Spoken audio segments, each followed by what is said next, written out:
Bonjour à toutes et à tous et bienvenue sur ce webinaire Cap Métier consacré à la création et au fonctionnement d'une cellule innovation dans un organisme pour accompagner les formateurs dans leur pratique et leur quotidien. Je suis Yves Mesplé, chargé de mission à Cap Métier et je suis accompagné de Christophe Cross que j'ai laissé se présenter rapidement en quelques mots s'il veut. Christophe.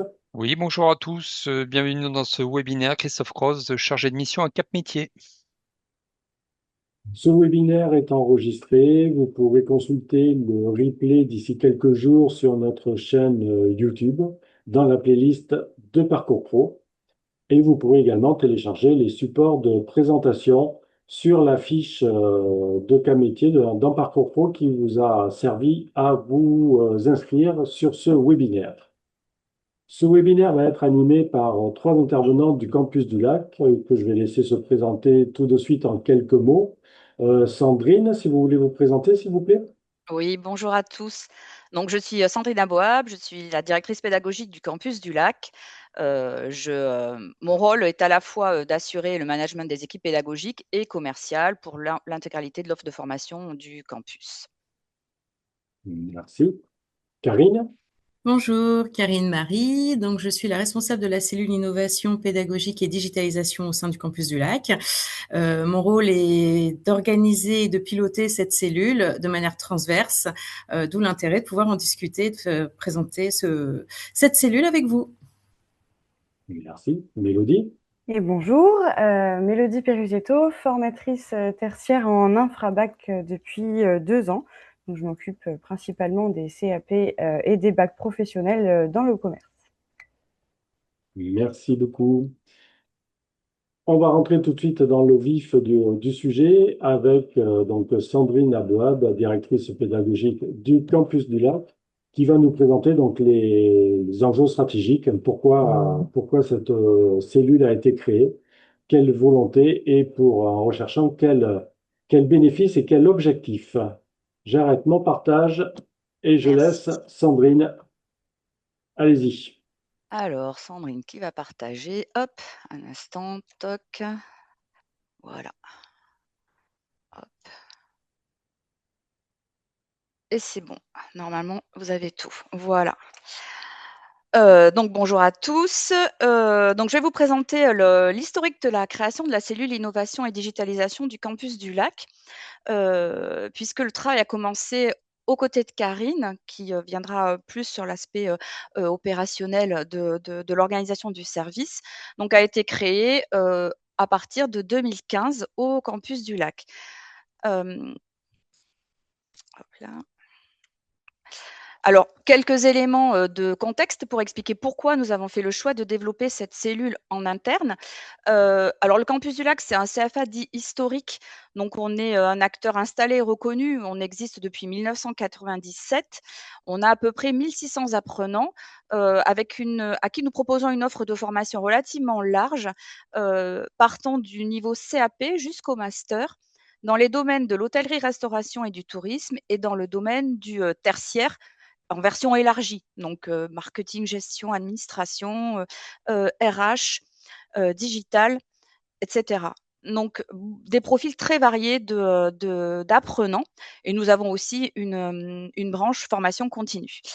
Nous avons fait le choix, mais c'est historique, hein, d'avoir des formateurs salariés au campus. Donc à peu près aujourd'hui, environ 90 formateurs salariés travaillent au campus du Lac, la plupart d'entre eux en CDI et sur des temps de travail importants, quasiment tous à temps complet.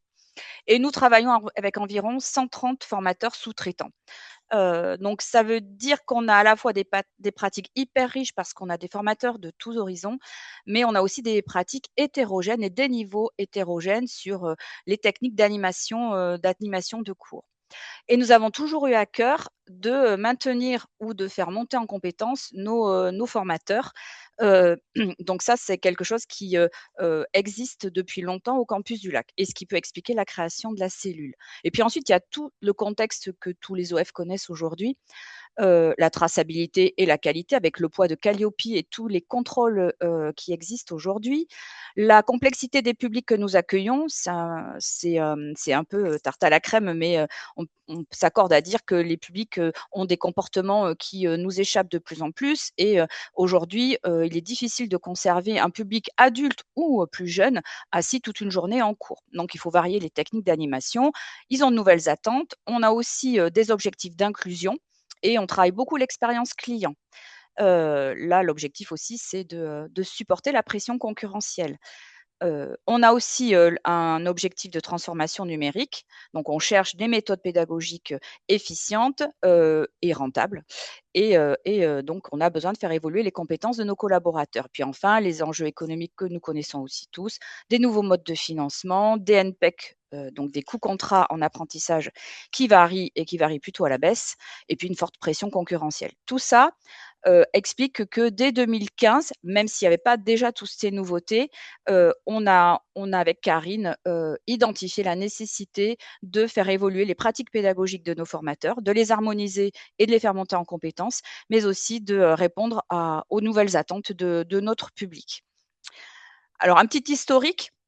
Je vais essayer de pas trop m'attarder dessus, mais on a commencé finalement il y a pas mal de temps, en 2008, puisqu'on avait un premier LMS qui existe toujours, qui s'appelle Claroline, qu'on a déployé au campus sur notre offre de formation supérieure. Là, l'idée, c'était vraiment d'avoir un lieu de stockage de nos contenus pédagogiques digitalisés et accessibles à tous, n'importe quand. On a poursuivi le travail sur ce LMS, puisque c'est un LMS, jusqu'en à peu près 2015, date à laquelle il s'avérait que ce LMS était vieillissant et la direction à l'époque n'avait pas fait le choix d'investir dans des ressources informatiques pour pouvoir nous accompagner dans l'évolution de ce LMS. Et donc, on a dû basculer sur une solution qu'on appelle outil auteur, une solution clé en main. Donc, on a choisi 2 solutions clés en main qui étaient It's Learning et Learn World, qui sont des plateformes privées, hein, donc des outils auteurs qui ne sont pas open source et sur lesquels on a mis cette époque-là beaucoup de moyens de formation de nos équipes pour leur permettre d'utiliser une plateforme et de digitaliser leur contenu de formation avec des objectifs de contenu interactif. Et en 2022, alors entre-temps, il y a eu la création de la cellule #Happen, puisque là, il s'agissait, aux côtés de Karine et animée par Karine, la cellule, de faire monter en compétences les collaborateurs, les formateurs et de les accompagner sur l'utilisation de nouvelles méthodes pédagogiques, pas forcément que digitales. L'idée, c'était de mieux les accompagner dans la gestion de leur classe, hein, de limiter les problématiques de discipline, les exclusions. Et ensuite, donc tout ceci est monté un petit peu en volume, mais chaque année, c'était un petit peu d'heures supplémentaires qui étaient consacrées à l'innovation pédagogique, mais il n'y avait pas encore tout un service. Et puis, on a eu la chance, hein, franchement, pour nous, le Covid, ça a été une opportunité. Ça a été une accélération naturelle du déploiement de la cellule innovation et digitalisation au campus du Lac, puisque par le travail mené par Karine et son équipe auprès de tous nos formateurs et par le travail mené aussi sur les plateformes numériques, sur les LMS, on a été en capacité, en un jour, de déployer notre offre de formation dans son intégralité en distanciel lorsque le confinement a été décidé. Et donc là, la cellule a gagné toute sa légitimité au sein du campus. Nous avons évolué entre-temps. Nous avons basculé, choisi d'utiliser une plateforme open source qui est Moodle, qui est la plateforme la plus utilisée dans le monde de la formation, qui nécessite des compétences particulières, mais que l'équipe de Karine avait déjà bien développé précédemment. Un service informatique qui est aussi qui travaille main dans la main avec nous et une direction qui, à ce moment-là, a compris que c'était indispensable d'avoir une cellule dédiée au digital et à l'innovation pédagogique. Et puis petit à petit, on a fait des choix d'outils différents, on a fait des erreurs, trop d'outils ou des outils qui venaient concurrencer la plateforme. Ça, Karine vous en parlera peut-être après. Donc aujourd'hui, on est calé, mais les outils évoluent tous les jours, avec une plateforme qui est Moodle, une solution d'IA pour supporter nos équipes pédagogiques dans la création de contenus interactifs, La cellule #Happen, qui est la partie formation de la cellule innovation digitalisation, est inscrite au plan de développement des compétences, donc travaille avec notre service RH, et nous sommes en train de développer des activités externes génératrices de chiffre d'affaires.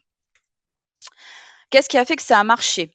Alors, à part le Covid en 2020 qui nous a bien aidés, mais depuis 2020, c'est la gouvernance. On a le soutien de notre direction. Le service innovation et digitalisation représente aujourd'hui 2,5 équivalents temps plein. Et donc ça, on sait que c'est une chance que nous avons de maintenir d'avoir cette équipe et d'avoir ce budget. C'est une équipe pluridisciplinaire, à la fois avec des compétences en ingénierie de formation et en ingénierie pédagogique, mais aussi au niveau technique sur la plateforme Moodle et sur le design, sur le graphisme. On a la chance d'avoir un plateau technique avec du matériel, des logiciels que l'équipe teste et source. Et là, on a un joli plateau, on a 2 sites de tournage. Voilà, on a vraiment des équipements sympas. On a la chance, grâce à la direction, d'avoir eu la possibilité de développer ça sur un temps long, parce que l'innovation pédagogique, ça ne se fait pas par un claquement de doigts, il faut du temps. Ça se compte en années.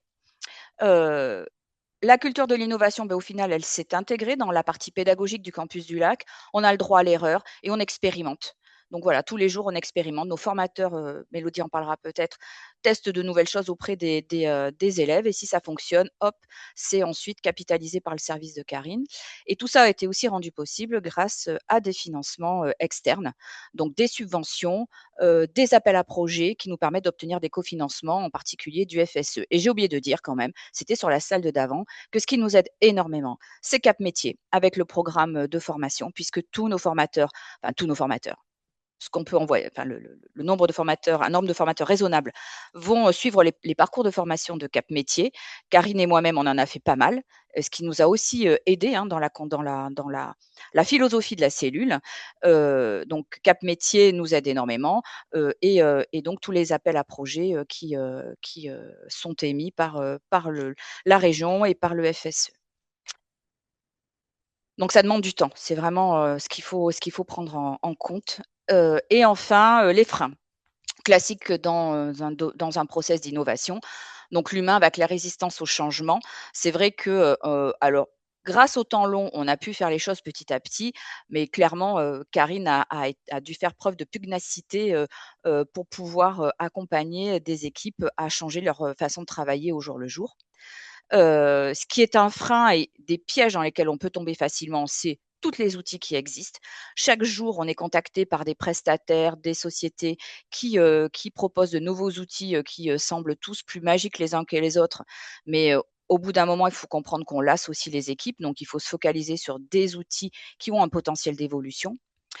Et puis, un frein, c'est le temps d'appropriation des outils et le temps de développement, qui fait que si la direction, est impatiente ou ne suit pas, ou attend un résultat immédiatement, là, forcément, c'est un frein. Donc, voilà ce que je peux vous dire. J'ai oublié une chose, très important aussi, la cellule, a des idées grâce aux formations Cap Métier, mais aussi grâce à tous les salons sur lesquels, Karine et ses équipes se déplacent tout au long de l'année. Voilà, j'ai terminé, la présentation, de, de la cellule innovation et digitalisation version direction. J'arrête le partage. Voilà, c'est bon. On vous entend pas, Yves. Voilà, avec le micro ouvert, c'est beaucoup mieux. Vive la technologie. Une question, je disais, qui me vient lorsque vous parlez de freins notamment et par rapport avec la direction. Mais la direction, vous avez réellement eu son soutien en 2020, donc quasiment 5 ans après la Ouais. création de la cellule. Euh, qu'est-ce qui a fait la différence, mis à part le Covid? En 2020, ils ont dit, ben oui, OK, il faut y aller, il faut continuer. Qu'est-ce qui les a convaincus? Qu'est-ce qui a Alors, changé? Ce qui a changé, c'est aussi dans l'histoire de l'entreprise, hein. À ce moment-là, l'entreprise a fait un choix stratégique de regrouper toutes les écoles professionnelles de la CCI Bordeaux, sous une seule enseigne qui est le campus du Lac. Donc on a là, une offre qui s'est élargie, d'un seul coup, hein, et un accroissement fort, du personnel. Et donc là, il semblait évident que, on avait besoin d'avoir une structuration de l'accompagnement des équipes pédagogiques, parce qu'autrement ça partait dans tous les sens. Et c'était aussi l'époque où, on a été aussi accompagnés, hein, dans le cadre de cette évolution. Et on nous disait, et c'est logique, hein, qu'il fallait, s'emparer de la transformation digitale. Et donc on a réussi à convaincre, hein, que la transformation digitale du campus allait commencer par la transformation digitale au niveau pédagogique. Et aujourd'hui, on le voit, on est une entreprise, avant tout, enfin, on est un OF, mais on est une entreprise avant tout.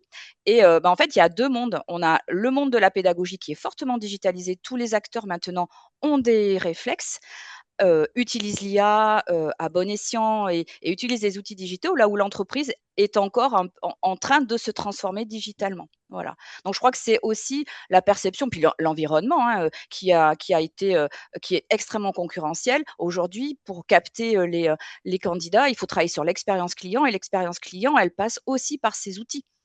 Donc voilà. Là, franchement, 2020, pour nous, ça a été le tournant. Avant, quand même, la direction, nous accordait, hein, du crédit, mais nous accordait un petit crédit, en tout cas en termes de budget. Mmh. D'accord.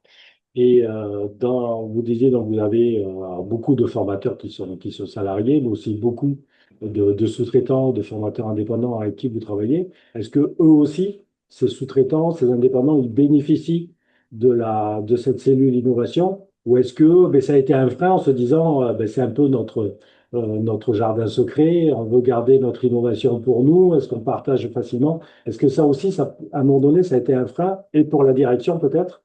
Et ou pour d'autres personnes en interne? Alors franchement, on a pu se poser la question, en tout cas, certains ont pu se poser la question, mais c'est comme dans la pédagogie, c'est-à-dire que le contenu d'un cours, ne fait pas la qualité de l'approche pédagogique, c'est l'animation par le Hein. formateur. Bah, là, on est exactement dans la même situation. Donc nos sous-traitants sont les bienvenus sur les stages, à condition qu'il y ait de la place, bien sûr, puisque quand même la priorité est donnée à nos salariés. Mais ensuite, ils peuvent venir sur leur temps, hein, sur leur temps libre, se former.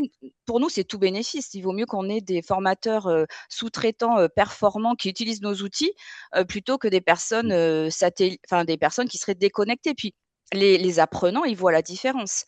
Donc et puis c'est du gagnant-gagnant, parce que parmi nos sous-traitants, on a des personnes qui sont extrêmement, compétentes. Ils sont tous compétents, mais il y en a qui sont très digitales, qui connaissent plein de choses, donc on partage.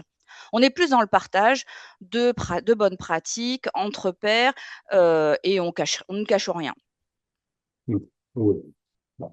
Là, vraiment, moi, je suis convaincu de ça, mais on sait qu'il y a encore pas mal des fois d'organismes ou de personnes qui ont leurs petits, veulent garder un peu leur jardin secret, leur chasse privée, leur chasse gardée, et qui ont du mal à partager des idées, des innovations, des projets, et à faire entrer des personnes externes à l'intérieur de ces projets. C'est pour Mais ça. la plupart des projets que nous avons menés qui nous ont permis de nous équiper, hein. Donc, je pense au Fonds régional, d'investissement dans l'innovation de la formation, le FRIF, donc financé par la région, hein.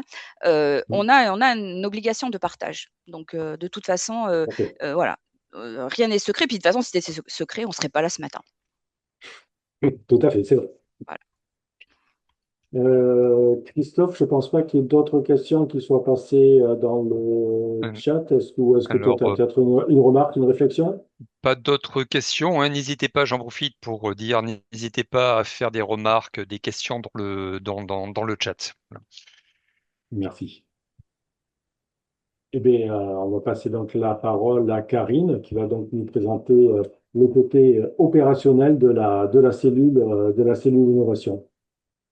Karine, si vous voulez.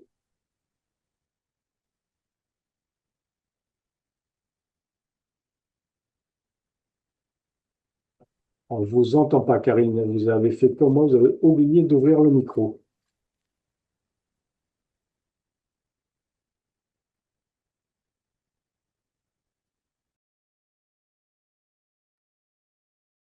Ouais, je sais pourquoi. J'ai fait le partage et j'ai mis le son de la vidéo, mais c'est pas grave. On va faire différemment. Allez, on repart. Hop, on va faire avec le son. Euh, Parfait. Voilà. Donc, la cellule aujourd'hui, innovation pédagogique et digitalisation, comme on dit, donc 2 personnes et demie. Mais on a aussi des électrons libres qui viennent participer et contribuer à cette cellule. Donc, sur cette année, je suis entourée de Aurélie Le Boisselier, donc qui est à mi-temps avec nous et qui est chef de projet LMS, donc qui s'occupe de tout ce qui est mise en place de la plateforme Moodle, mais surtout la veille sur les plugins, sur l'amélioration, et travaille avec moi sur l'ingénierie de formation et pédagogique de tout ce qu'on peut concevoir, tant au niveau des formations en face à face que digital. J'ai Thibaut qui est notre graphiste, mais qui a fait de belles montées en compétences et qui est notre animateur du Fab Lab. Donc le Fab Lab, c'est un espace où on peut accueillir autant les formateurs que nos apprenants pour de l'impression, du tournage vidéo, du podcast. Voilà, on peut y faire aussi des cours. On a un espace coworking. C'est un espace mis à disposition avec la technologie d'aujourd'hui pour justement produire de manière un petit peu plus alléchante des contenus. Et j'ai Marie qui nous fait les formations face à face, donc #Happen. #Happen, voilà, ça c'est les prémices de la cellule. C'est ce qu'on appelle. Alors, on a longtemps cherché #Happen avec Sandrine. Alors peut-être que le hashtag fait démodé, mais à l'époque ça faisait fureur. C'est accompagner, donc c'est adapter ses pratiques pédagogiques en environnement numérique, puisque on était dans le développement numérique à l'époque. Donc voilà, donc Marie s'occupe de nos formations, mais je vais tout vous expliquer en détail au fur et à mesure. Et on a Patricia qui est la formatrice référente du Lab Store, puisque Sandrine vous a parlé des appels à projets. Et effectivement, en répondant aux appels à projets, nous avons eu des subventions pour pouvoir financer un espace. Alors, on va appeler ça l'App Store. Comment vous dire? C'est un magasin figital, physique et digital. On va avoir du linéaire de grande distribution, des corners de magasins, style Galerie Lafayette. Et puis, on va avoir une borne interactive pour pouvoir faire de la communication digitale. Mais on va aussi avoir un totem justement pour la com et une borne pour tout ce qui est site Internet. Voilà. Et on a la caisse. Je vais rentrer un petit peu plus en détail après. Ça, c'est la présentation de l'équipe. Donc, vous voyez, on a une équipe fixe. On n'est pas très nombreux. Et puis, on a des électrons libres qui viennent avec nous. Alors, dis donc, ça a disparu mon partage d'écran ou non? C'est bon? Non, non, on le voit toujours. Ok. Alors, hop. Je voulais vous passer une vidéo. Alors, par contre, je vais arrêter le partage et remettre le son. Vous me direz si c'est OK pour vous. Et du coup, ça va couper mon son.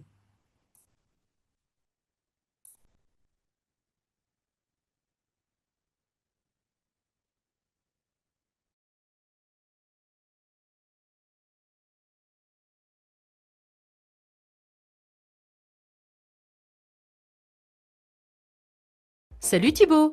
Salut Karine, la cellule ID, tu peux m'en dire plus? La cellule Innovation pédagogique et digitalisation du Campus du Lac accompagne les enseignants dans leurs pratiques numériques avec le programme #Happen. Mais c'est quoi #Happen? Adapter ces pratiques pédagogiques en environnement numérique, sans oublier les labs, les laboratoires pédagogiques grandeur nature. Mais ça te parle ça Thibaut, en tant que référent du Fab Lab? Ah oui, tout à fait, ça me parle, mais t'aurais pas oublié le e-learning d'ailleurs? Ah, tu as raison, effectivement, mais je pense que tu es mieux placé que moi pour en parler en tant que concepteur. La conception de parcours e-learning pour proposer des contenus flexibles, accessibles partout et adaptés aux besoins de chaque apprenant.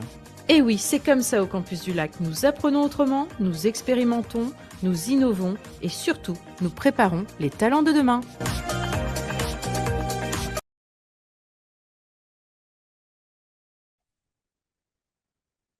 Hop, là. Alors, je reviens. Ah, Je suis toujours avec vous. Ça a fonctionné, la vidéo? Oui, tout à fait, ça a fonctionné. Bon. Alors, on revient, parce que je suis en train de jongler sur 3 écrans. Je continue. Donc, hop. Et voilà. Alors, la cellule, elle intervient voilà. Sur donc le hashtag Happen, donc qui est la formation interne qui relie donc le maintien et la montée en compétences des équipes pédagogiques. Je souligne ce qu'on a dit. Effectivement, aujourd'hui, on joue la transparence. On va former des équipes permanentes sur site comme des CDST. Ça ne nous embête absolument pas puisque ce qui fait la différence aujourd'hui sur un contenu, c'est l'animation, c'est la personne et la façon dont on va l'animer. Donc aujourd'hui, tout le monde peut bénéficier de nos formations. On a un catalogue, je vais vous montrer plus tard. Donc les labs, on a un Fab Livre, un Lab Store, le Fab Lab et le Digilab. Le Digilab, c'est un espace numérique qui est donc sur notre plateforme Moodle où on a un recueil de tous les tutos et toutes nos bonnes pratiques et les formateurs peuvent se former au fur et à mesure en les suivant à leur rythme. On a Moodle, donc là on a Aurélie qui est notre chef de projet LMS et qui s'occupe donc de la veille, et on a intégré cette année Knowledge. Donc Knowledge, c'est une IA donc générative. Alors on a eu du mal à démarrer au début puisque faut mettre le pied à l'étrier, c'est nouveau, ça peut faire peur et en fait on a été obligé de faire des formations intensives où on a fait pratiquer, c'est-à-dire on ne montre pas, on est vraiment sur de la méthode active, des formations de 2 heures. Et là, on pratique. Donc, à partir d'un cours, ça va vous générer des vidéos interactives, des mappings, des exercices interactifs. Voilà. Donc ça, c'est un gros avantage et surtout, ça a permis de nourrir notre plateforme. Puisqu'au début, notre plateforme était, et je pense que Mélodie pourra témoigner par la suite, était un dépôt de PDF. Donc, le boulot était fait. On a posté nos cours, mais par contre, niveau ergonomie et esthétique, ce qu'on appelle l'UX design pour nos apprenants, on était loin du compte. Franchement, on a déployé la plateforme sur les DUC, donc l'infrabac, donc c'est du CAP. Au bac, ce sont des jeunes qui ont 15-16 ans. Si on n'a pas quelque chose d'un peu glam ou sexy, on passe à côté. Voilà. Et aujourd'hui, donc, on a l'espace digital learning, c'est l'ingénierie pédagogique et on s'est lancé dans la conception de parcours digitaux et de e-learning. Alors c'est pas nouveau pour nous, ça fait un moment qu'on y est, notamment sur les parcours, et aujourd'hui on se lance sur de la production e-learning à destination et pour être commercialisé. Donc aujourd'hui cette cellule, on est au-delà d'apprendre autrement. Le campus du Lac conçoit autrement pour une efficacité, une productivité et une rentabilité pour le campus. Alors, je vais venir zoomer sur hashtag Happen. Donc, aujourd'hui, vous voyez, on a un catalogue donc avec plusieurs thématiques. En fluo ont été les thématiques retenues par les responsables pédagogiques, puisqu'aujourd'hui, je travaille avec les responsables pédagogiques. Comme ça fait plusieurs années que nous proposons ces formations, j'ai un tableau Excel qui est l'historique de nos formations, avec ce qui va être bien pour nos formateurs, parce qu'il y a toujours un décalage entre les attentes et les besoins. Donc aujourd'hui, les RP sont, suite à des observations de cours, sont habilités à voir ce qui est important pour le formateur, pour qu'il soit plus à l'aise auprès de son public et en face à face. Donc voilà, on inscrit les formateurs dans ces sessions. C'est intégré à leur emploi du temps. C'est exactement comme un service de formation classique. On a une convocation et derrière, nous, on le rentre dans notre logiciel RH pour que justement il y ait un suivi des attestations et que le responsable pédagogique puisse justement, lors des entretiens annuels, revenir dessus. Alors, à quoi ça ressemble ce catalogue qui n'a pas voulu venir? Pourquoi? On va faire ici. Est-ce que vous voyez le catalogue là? Non, on a toujours la même slide à l'écran, Ouais, Karine. très bien. Alors, hop, si je viens là, est-ce que vous le voyez? Oui, OK. Voilà, donc ça c'est un catalogue en ligne, donc c'est super pratique à transmettre au personnel. On a un site intranet, donc on leur met à disposition. Donc voilà, hein, on a les formations à disposition et derrière, nous avons du teasing avec la fiche programme, notamment l'organisation, la durée, voilà. Et là ensuite, je travaille en collaboration avec la responsable de planification pour pouvoir mutualiser tous les formateurs disponibles sur des créneaux et mettre en place les formations. Voilà, donc ça se présente comme ceci. Est-ce que vous avez des questions? Là, cette année, on a fait 70 formateurs. On est sur un taux de réalisation de 90%, puisqu'il nous reste encore des formations à finir jusqu'à la fin, jusqu'à juillet. Voilà, ça s'étale de septembre à juillet. L'avantage de travailler avec la responsable de programmation, c'est que nous pouvons voir les périodes d'examen, les périodes qui sont plus propices pour mettre en place les formations. Enfin, c'est une sacrée gymnastique quand même. Hein. Je vous cache pas que faut jouer un petit peu des coudes. Voilà. Alors, je vais venir maintenant aussi au nerf de la guerre de notre cellule, une plateforme LMS, hein, puisque je vous ai dit au début, on était vraiment sur du dépôt de PDF et ça nous titillait un peu puisque l'ergonomie n'était pas vraiment très fun.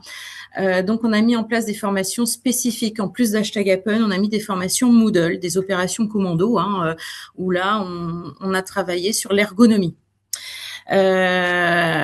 Pour évaluer tout ça et avoir un suivi de ces formations, moi j'ai fait des Moodle Diag, donc c'est-à-dire que j'épluche tous les Moodle des collaborateurs avec un retour où je vais stipuler, voilà, ça tu peux le faire, tu vas trouver le tuto pour y arriver à tel endroit et je leur mets le lien.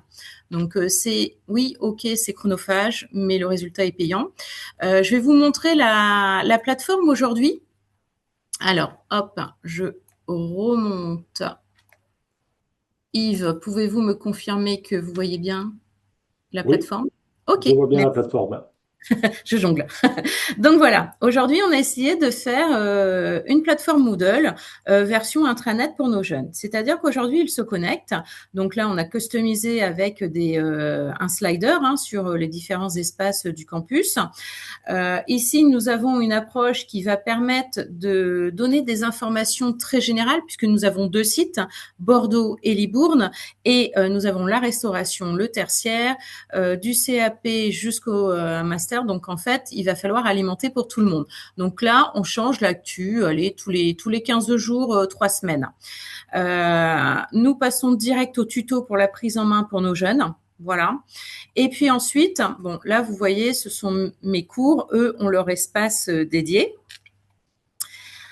Et nous avons ensuite mis en place les plus du campus. Alors ça, c'est Thibaut, hein, le graphiste, qui nous a fait quelque chose d'assez sympa. Donc, le Fab Lab, un espace dédié au Fab Lab, nos SOS Rupture, tous entrepreneurs. Ça, ce sont vraiment des cellules dédiées à nos jeunes pour l'orientation, pour la vie de campus, qu'est-ce qui se passe. On a un espace pour notre psy handicapé social, la mobilité. Quand je vais, par exemple, cliquer dessus, la mobilité, on a une vidéo de présentation, on a le contact de ma collègue, et puis on va avoir les formulaires pour partir pour telle destination ou autre. Voilà. Et enfin, on a quand même des jeunes aussi qui viennent d'un petit peu plus loin. On a mis à disposition le lien de Bordeaux, qu'est-ce qui s'y passe, la SNCF, la météo, TBM. Et on a fait pareil pour Libourne. Donc ça, voilà. Mais ce qui est intéressant, sur le côté, nous avons Natipareo. Donc là, aujourd'hui, ils ont leur emploi du temps. Donc, ils peuvent cliquer dessus et aller directement sur leur emploi du temps. Nous avons également tout ce qui est les réseaux sociaux du Campus du Lac, l'Insta, le Facebook, leur calendrier qu'ils peuvent synchroniser et bien sûr leur pack Office Microsoft où ils vont avoir donc leur Outlook, le OneDrive, Teams. Voilà, ça c'est vraiment, on est assez content de nous, hein. On sait que ça s'améliore, ça se peaufine de jour en jour, mais on a réussi à obtenir une ergonomie plus intéressante pour nos apprenants. Donc, je reviens. Donc là, vous avez vu cet espace Moodle dédié à nos apprenants. L'objectif pour toujours se développer, c'est de maintenant générer, puisque nous travaillons avec un Moodle partner, et ça c'est indispensable. Donc nous, notre Moodle partner, c'est Innovation. On a joué la proximité en fait sur Bordeaux. On fait beaucoup de veille avec eux, beaucoup de rendez-vous sur les nouveautés. Donc, ça permet de nous améliorer aussi et d'avoir des conseils. Et on va faire une page dédiée à la formation continue. Donc là, où ça sera un public plus adulte, donc on aura une autre ergonomie et peut-être plus explicite et plus rapide. Alors, hop. Donc, aujourd'hui, si je synthétise sur... alors, je vais quand même vous montrer aussi, aujourd'hui, je vous ai dit, on est parti dans le e-learning. Je vais vous montrer un exemple de parcours. Donc là, vous voyez, là, tiens, c'est très bien, je vous montre l'envers du décor. Avant, on avait ça. On dépose, on dépose, on dépose, on dépose. Aujourd'hui, on a fait ce qu'on appelle des Zenocards qui nous permettent de cacher tout notre back-office et d'avoir du beau pour nos étudiants et nos clients. Donc voilà, on arrive sur, par exemple, un parcours QVCT que nous allons transmettre à tous nos collaborateurs. Ils vont devoir le faire, mais du coup, d'une pierre deux coups, nous allons également le commercialiser. Donc, cultiver un environnement respectueux et inclusif. On a le mot de bienvenue à chaque fois qui est personnalisé. On a les conditions d'obtention de l'attestation 80%. On a la maintenance, la hotline. Aujourd'hui, c'est indispensable sur une plateforme. Et puis ensuite, nous avons donc le parcours en lui-même, un quiz, et nous avons tous les documents à télécharger pour que le client ou nos collaborateurs aient vraiment une trace. Voilà. Donc ça, c'est un exemple de parcours que nous créons. Mais pour y arriver, ça n'a pas été sans difficulté. Donc c'est pour ça que je vous ai marqué la conception et la production e-learning, les avantages et les difficultés. Nous sommes 2,5, puisque les 2 autres personnes n'interviennent pas sur la conception. Donc, il faut tout faire à 2,5. Ça demande énormément de temps. Donc, au niveau administratif, j'ai pris en charge tout le rédactionnel, donc tout ce qui est procédure, contrat. On a mis en place un cahier des charges et puis tout ce qui va être la mise en place des contrats pour la propriété intellectuelle, pour l'exploitation de la matière première. Au niveau humain, il faut être coordonné, il faut une très bonne planification des projets, gérer les temps de présence de chacun et la multitude de projets en fait, et la prise en main des logiciels, puisque aujourd'hui, quand on veut faire de la conception e-learning, on s'est pas lancé comme ça à l'aveugle, hein, on a été voir sur les salons, comme disait Sandrine, la veille sur les salons, c'est très important. À Paris, il y en a de superbes, et on a vu Storyline, hein. Tout le monde aujourd'hui va sur Storyline, donc on est parti sur Storyline, et là, ça a été la découverte. La grosse surprise. Voilà, faut une bonne prise en main de l'outil. Au niveau transversalité et dépendance, interdépendance avec tous les services. Parce que vous avez pu voir que le campus du Lac est quand même assez est sur 2 sites avec différents secteurs d'activité. Donc là, faut coordonner, il faut arriver à prendre des rendez-vous et se faire entendre. Donc, quand on me passe la commande, par exemple, pour un parcours e-learning, il faut que j'ai la matière première. Aujourd'hui, qui va valider cette matière première que je vais acheter? Donc voilà, on a mis tout ça en place. Les délais pour obtenir les informations, oui, je vais te donner l'info, mais non, il me la faut pour hier en fait. Hein, parce que là, une info que je demande le lundi, si je l'ai le vendredi, on s'est mis une semaine de prod dans la tête. C'est du détail, mais quand même, ça pèse. Et au niveau rentabilité et optimisation, aujourd'hui, vous voyez, la QVCT, c'est une demande de la RH. J'ai dit, hop, OK, on la produit en interne, mais surtout, on va la produire pour pouvoir la commercialiser derrière. Donc, je gère les achats de matières premières pour être sûr de mon niveau d'exigence pour pouvoir l'exploiter derrière, puisque acheter un contenu, c'est pas acheter un PowerPoint. Parce que comme on l'a dit tout à l'heure, ce qui va faire la richesse, c'est d'animer. Aujourd'hui, il va falloir avoir une matière première quand même consistante, les délais de livraison derrière pour commercialiser. Voilà, donc j'en ai fini avec la présentation. Hop, est-ce que Merci Karine. le partage d'écran s'est arrêté, Yves? Oui, tout à fait, le partage d'écran s'est Ok. arrêté. Très bien, je reviens sur vous. Et voilà, ok. Christophe, est-ce qu'il y avait quelques Alors, questions en attente? voilà, n'hésitez pas à faire remonter des questions. Je vois sur une question technique. Auriez-vous des conseils sur les plugins et autres moyens pour organiser, faciliter les partages des contenus et cours? Au niveau des plugins, alors déjà, il faut travailler avec un Moodle partner parce que il y a des plugins qui sont générés par Moodle, mais il y a des plugins qui sont générés par les Moodle partners. Et c'est là où ça fait la différence. Nous, par exemple, ce qu'on appelle les Zenocards, c'est eux qui nous les ont présentés. Et ça permet justement de cacher, c'est une vitrine pour aller cacher des liens pas très jolis. Et ça a changé complètement l'interface et l'ergonomie. Donc, faut se faire accompagner. Mais déjà sur Moodle, il y en a pas mal. C'est pas gratuit, on est d'accord. Mais votre Moodle partner peut bien vous accompagner sur le sujet. Moi, je peux intervenir, s'il vous plaît, Yves, sur Oui, allez-y, la Sandrine. question des moyens pour organiser, faciliter le partage des contenus et des cours. Là, pour que les formateurs partagent leur contenu, là, c'est vraiment du management. C'est pas l'outil qui fera que les formateurs vont partager le contenu. C'est l'intérêt qu'ils vont y voir dans l'animation des cours. C'est le fait que tout le monde contribue au partage et pas simplement quelques individus. C'est vraiment une histoire de management là. L'outil, quel que soit l'outil, c'est relativement, c'est indépendant. Et juste pour l'anecdote, j'ai pas mal de formateurs où je leur ai dit, mais tu t'es mis en version étudiant pour bien voir ce qu'il voit, ton étudiant? Ah, grosse découverte. C'est du détail, mais ça fait toute la différence.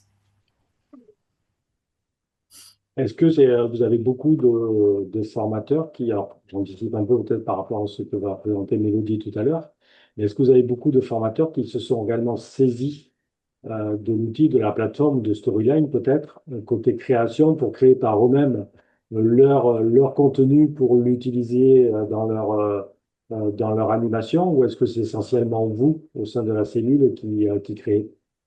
Alors, c'est nous qui pilotons la partie e-learning, puisqu'aujourd'hui, c'est un logiciel qui est pas donné non plus. On est sur entre 1600 et 2000 euros la licence. Donc, nous, on a un bureau un bureau sur un drive et en fait chacun prend le compte au fur et à mesure. On a un compte partagé en fait. D'accord. Mais non, les formateurs ne vont pas dessus. Je pense que ça pourrait être une prochaine étape, pourquoi pas. Mais Yves, je me permets de rebondir aussi, les formateurs, certains sont très avancés dans le digital. Je pense aux sous-traitants, ils utilisent d'autres outils et l'avantage d'avoir une plateforme Moodle, c'est qu'elle accepte tous les formats, SCORM. Donc en fait, nos formateurs peuvent mettre leur propre contenu, et leurs propres animations. On va pas non plus empêcher les gens de créer parce qu'ils n'utilisent pas l'outil qu'on a choisi. On a Tout à besoin de fait. toutes les bonnes volontés, au contraire, pour permettre au service aussi de gagner en crédibilité vis-à-vis de notre environnement et de notre direction. Et c'est la variété en fait des activités faites par le service qui ne se contente pas seulement de faire de la formation de formateurs ou de la conception de parcours. Vous avez vu, Karine, elle est présente sur tout. Et d'être tellement présente sur tout ce qui est digital qu'aujourd'hui, quand on a une panne informatique, il y a des personnes qui appellent Karine pour le dépannage. Mais c'est aussi comme ça qu'on a gagné, que le service a gagné ses galons auprès de la direction. C'est qu'elle est vraiment présente sur tous les fronts et auprès aussi bien des jeunes, des entreprises que des formateurs. Tout à fait. Et on a sûrement des formateurs avec nous aujourd'hui, à titre d'exemple pour répondre à la question précédente, du Geniali. Le Geniali, il est super et ça s'intègre très très bien dans Moodle. C'est parfait.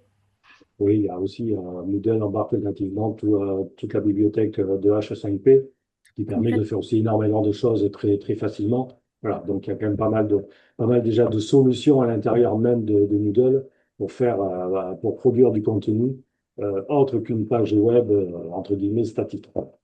Et l'intervention, enfin, l'utilisation de Moodle, c'est vraiment un choix, à mon sens, qui est un choix stratégique parce qu'auparavant, donc, on avait des plateformes outils-auteurs. Donc, on n'était plus propriétaire de nos contenus et une de ces plateformes a quitté la France et on a perdu tous les contenus qui avaient été créés par les formateurs. Il n'y a rien de pire pour démotiver une équipe pédagogique. Donc, un outil open source, c'est plus technique. Il faut payer un prestataire pour vous accompagner, autrement que vous avez quelque chose qui est imbuvable, mais au moins c'est sécurisé. Alors, un petit des retours hein, dans le chat. On pose des questions sur les modalités. Est-ce que vos parcours sont hybrides ou est-ce que vous faites du présentiel augmenté, classe inversée? Voilà, quel type de modalité vous développez sur vos cours en ligne? Alors, on fait tout. Alors, on a des BTS qui sont avec des entreprises partenaires. Aujourd'hui, pour pouvoir aller chercher du client sur une zone un peu plus large, on va avoir nos apprenants qui sont sur la Nouvelle-Aquitaine ou Bordeaux qui vont venir en présentiel et on a nos apprenants qui sont plus loin qui vont suivre le cours en distanciel. Donc là, on a 2 salles équipées pour ça. On a formé les équipes pédagogiques à cette pédagogie-là et à la logistique. Donc aujourd'hui, le campus est en capacité d'accueillir un public synchrone et asynchrone en hybride. Voilà. Et ça se fait sur du diplômant. Vous faites du comodal aussi ou pas? Pardon? Est-ce que vous est-ce que vous animez en comodal?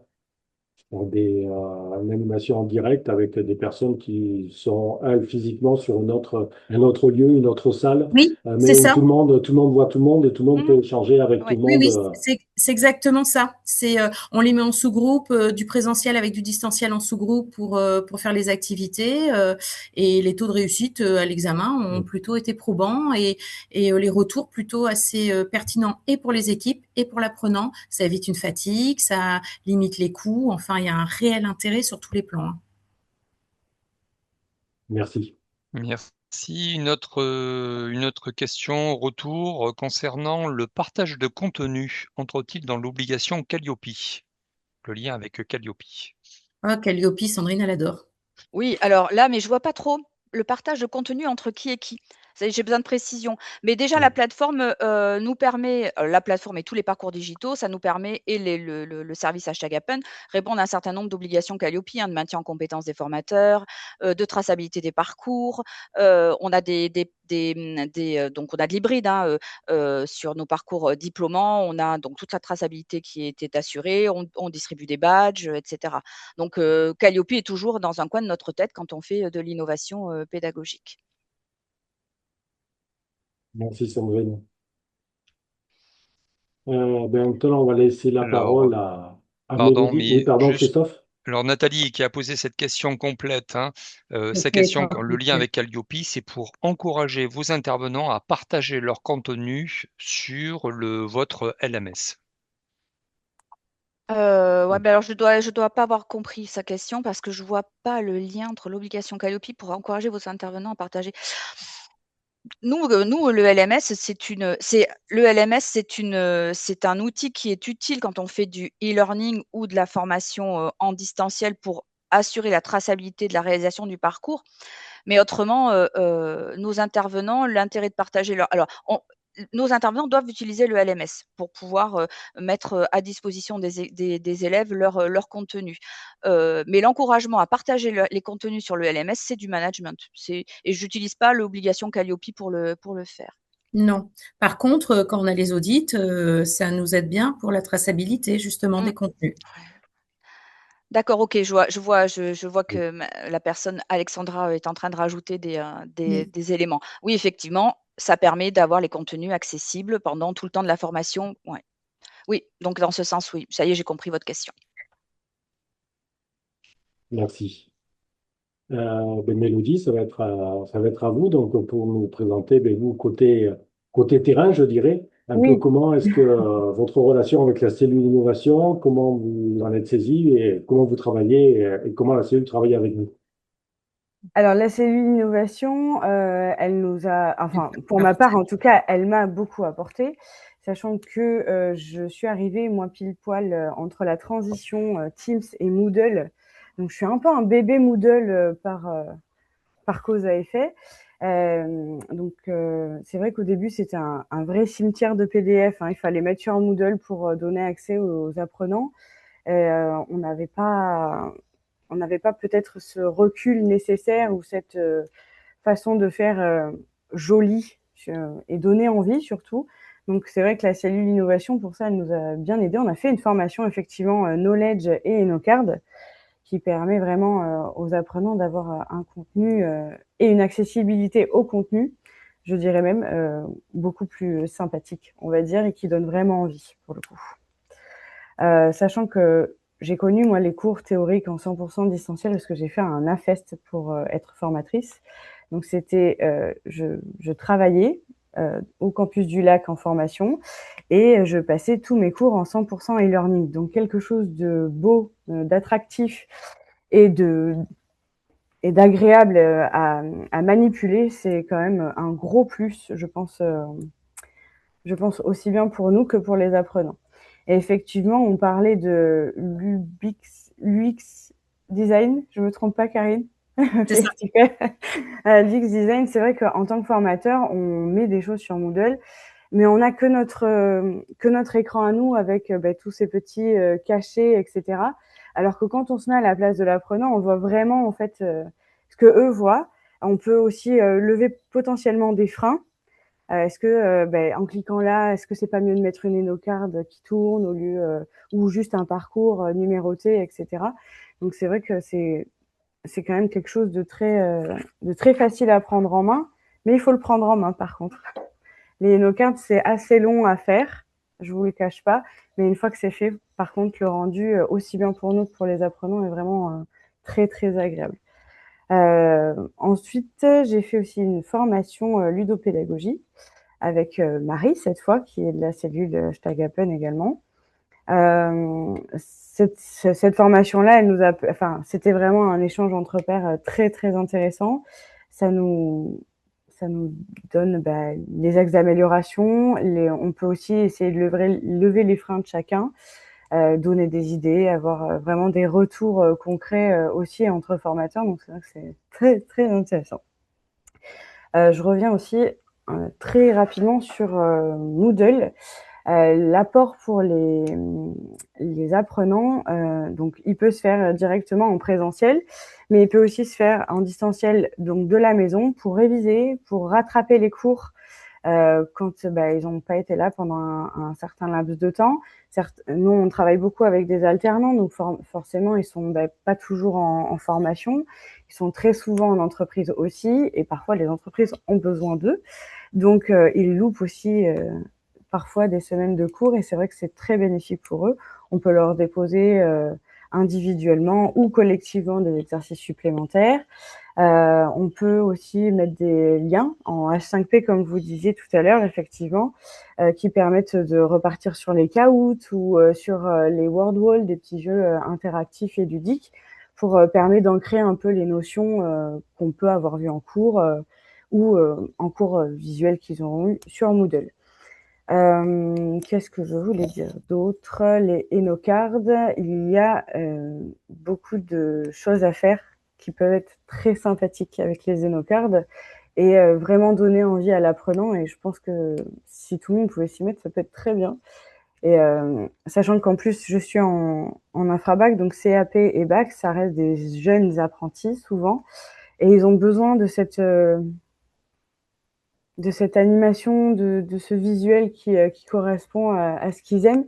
Donc c'est vrai que si on leur donne envie, ils deviennent acteurs de leur formation beaucoup plus facilement en tout cas. Et pour Knowledge, Knowledge c'est un très bon outil d'IA pédagogique. On peut augmenter les niveaux de difficulté en fonction de nos apprenants. Donc si on voit qu'on a un groupe classe qui gère très bien par exemple un calcul commercial, on peut éventuellement augmenter la difficulté et leur donner des petits challenges avec Knowledge.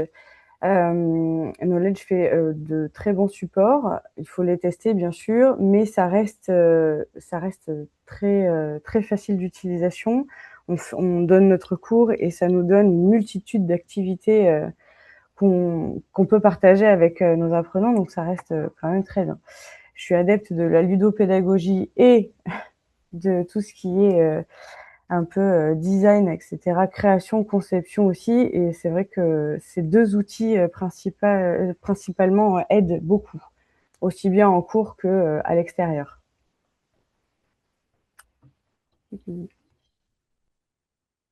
Merci. Christophe, est-ce qu'il y a des questions peut-être? Alors, oui, quelques questions, et notamment, vous avez dit que vous faites appel à des formateurs en sous-traitance. Et la question pour l'appel à ces formateurs, tout le temps consacré en tout cas en back-off pour les formateurs en sous-traitance, est-il rémunéré? Ne sont-ils pas réticents compte tenu du temps que cela implique effectivement pour préparer tous les cours en amont et par rapport à l'aspect technique? Moi, je vais répondre, je mets mon chapeau direction là-dessus. Donc, pour les formateurs en sous-traitance, ce temps-là n'est pas rémunéré. C'est du temps de conception pédagogique qui fait partie, nous, de l'activité de formateur. Donc, le coût, horaire intègre cette dimension-là. Sur tout ce qui est le temps de formation, nous, on leur laisse à disposition. Ils viennent s'ils veulent. Mais ils ne sont pas rémunérés pour venir suivre les formations, #Happen, au campus du lac. On leur laisse la possibilité par contre d'y accéder gratuitement Bien, et ils merci. sont pas forcément réticents, ils voient que c'est gagnant-gagnant pour eux aussi. Et puis une remarque concernant effectivement votre hébergeur Innovation, puisque, comme vous l'avez dit, le plugin est développé par votre hébergeur, hein, c'est bien, c'est Ouais. bien ça. Mmh. Mais ils se calent un peu tous maintenant. Ça va très vite et quand un Moodle partner fait quelque chose de bien, en général, les autres y vont. Moi, j'aurais une question, Mélodie. Est-ce que lorsque vous avez démarré euh, en tant que formatrice, est-ce que vous avez eu personnellement des freins dans cette démarche, justement de rentrer dans cette démarche un peu d'innovation, de travailler avec la cellule? Comment est-ce que vous êtes saisi des outils? Est-ce que vous étiez une geek déjà un peu, peut-être un peu avertie et c'est quelque chose qui vous a emballé d'entrée de jeu? Ou est-ce qu'il y a eu un temps de dire, oh, je sais pas, j'hésite? Comment est-ce que vous avez vécu ça au démarrage, hein? Alors, une geek, non. Je suis pas extrêmement douée. J'ai un petit niveau, je dois l'admettre. Par contre, j'étais très curieuse, donc j'ai regardé les tutos que Karine et Thibaut ont mis sur Moodle, justement, pour enclencher sur Moodle, et j'ai tenté par moi-même, voir aussi ce que je pouvais faire de sympa. Et après, j'ai eu bien sûr la, mince, la formation avec Karine et Thibaut pour les Enoquins, donc ça a relancé derrière mon intrigue sur le sujet, et j'ai tout fait normalement pour que ce soit chouette. Et est-ce que ça arrive que, alors vous, d'autres formateurs peut-être, hein, alliez vers la cellule d'innovation en disant, mais tiens, j'ai pensé à ça, ou je voudrais faire ça, mais je ne sais pas comment faire, ou j'aurais tel besoin, ou je sens que là, lorsque j'anime quelque chose, telle partie, c'est un peu, c'est mou, c'est lent, ça manque de dynamisme. Est-ce que c'est aussi des fois les formateurs qui vont vers la cellule d'innovation en disant j'ai besoin d'aide parce que je trouve que dans tel cas, je suis en difficulté et je sens qu'on pourrait faire mieux, quoi. Alors, aller vers la cellule, oui. Pour des choses bien spécifiques, effectivement, moi je sollicite très souvent Thibaut au Fab Lab pour tout ce qui est fond vert, même pour les musiques ou les choses comme ça, ou même pour mes apprenants pour créer des vitrines. Mais en tant que digital, c'est vrai que j'y pense pas forcément. C'est peut-être un pli que que je pourrais prendre en tout cas, ça c'est sûr. On n'y pense peut-être pas encore assez, malgré toute cette digitalisation qu'on a autour de nous, aussi bien les apprenants que nous formateurs. Mais c'est vrai qu'on n'y pense peut-être pas suffisamment. Karine, vous avez beaucoup de demandes comme ça de la part de formateurs qui remontent directement en disant je voudrais faire ça, je ne sais pas comment faire, ou là je suis en difficulté, est-ce que vous pouvez m'aider, ou est-ce que ça augmente avec le temps, vous sentez cet effet? Oui, oui, oui. Alors, ça, sur Moodle, au démarrage, ça piétinait un peu, on nous fuyait un peu, hein, parce que on dit ça y est, il faut encore nous enquiquiner avec Moodle. Bon, maintenant, non, on est dans une situation inverse où justement, je suis agréablement surprise. L'autre jour, en salle des formateurs, ils étaient en train de montrer leur espace Moodle. En disant, ah, t'as vu? Et là, je me suis dit, il y a une certaine fierté à montrer leur production. Donc, c'est qu'on a gagné quelque chose. Donc, si on a gagné pour le formateur, on a gagné pour l'apprenant derrière. Et puis, l'autre jour, avec Thibaut, on s'est retrouvés conviés justement à une réunion avec Mélodie où l'équipe de formateurs nous avait conviés sur un projet qu'ils avaient pendant une semaine, Campus Express qu'ils organisaient. Ils avaient besoin de nous. Donc, j'ai trouvé ça super sympa puisque ça y est, on pense enfin à la cellule aussi pour intégrer dans des projets qui sont à l'initiative des équipes pédagogiques. On n'est pas sur du descendant, la tendance commence et on a même commencé à réfléchir à mettre des réservations de demandes aussi sur Booking pour des accompagnements individuels auprès des équipes. Voilà. Très bien, merci. Parce qu'on s'est vu quand même des matinées où on me demandait un truc sur les Zenocards en même temps pour la vidéo et pour le podcast. Et qu'est-ce que tu penses de mon Geniali? Donc, à un moment donné, on avait la petite boîte de Doliprane. On va organiser tout ça.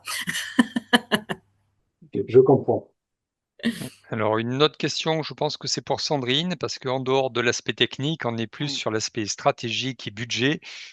Et finalement, la mise en place d'une cellule innovation, combien ça coûte? Quels sont des ordres de grandeur au niveau budget, d'investissement? Alors, ordre de grandeur au niveau budget. Alors, j'ai pas les chiffres pile, hein. Donc là, pourquoi? Parce que j'ai 2 familles de dépenses. La famille salaire, hein. Donc on vous l'a dit, on a 2,5 ETP qui sont fléchés sur cette cellule innovation pédagogique. Et ensuite, l'autre partie, ce sont les logiciels. Voilà. Donc là, les logiciels avec, je pense qu'on est aux alentours entre 20 et 30 000 € de logiciels. Mais ces logiciels, en fait, ils ne servent pas qu'à la cellule innovation digitalisation parce que peut-être que vous l'avez perçu, hein, mais en fait, la cellule, elle sert, elle est, elle infuse sur tout le campus. Donc, en fait, les logiciels qu'on utilise qui sont utilisés par les équipes de Karine sont utilisés maintenant par beaucoup de monde au sein du campus. Voilà. Mais une plateforme Moodle, il faut compter à peu près entre 10 et 15 000 € l'année. Et tous les outils qui tournent autour, voilà. Donc on en a quand même pas mal, hein, d'outils. On a pas mal de licences, pour des petits logiciels, pour faire de la VR, de la réalité virtuelle, on vous en a pas parlé, hein, mais voilà, pour faire du podcast, pour faire du montage et cetera. Donc oui, entre, maxi 30 000 de matériel et ensuite 2,5 ETP. Merci. Mais s'il n'y a pas d'autres questions, nous arrivons à la fin de ce webinaire. A priori, il n'y a pas d'autres questions qui remontent pour le moment. Non, pas d'autres questions.